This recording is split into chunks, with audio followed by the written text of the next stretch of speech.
മനോഹരമായ ഒരു മല. മലയുടെ അടിവാരത്ത് ഒരു തോപ്പ്.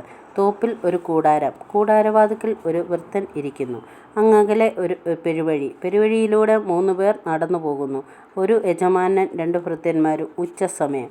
വൃദ്ധന് അവരെ പരിചയമില്ല. എങ്കിലും എഴുന്നേറ്റ് ഓടിച്ചെന്നു അവരെ നമസ്കരിച്ചു.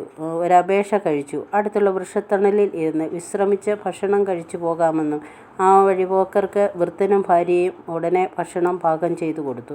ചോറല്ല, മീനുമല്ല, നല്ല ഇറച്ചിയും അപ്പവും പാലും വെണ്ണയും അവർ ഭക്ഷിച്ച് തൃപ്തരായി.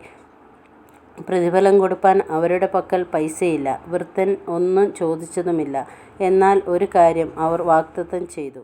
മക്കളില്ലാതെയിരുന്ന ആ വൃദ്ധദമ്പതികൾക്ക് 1 കൊല്ലത്തിനകം ഒരു ആൺകുട്ടി ജനിക്കുമെന്നും അതനുസരിച്ച് അവർക്ക് കിട്ടുകയും ചെയ്തു.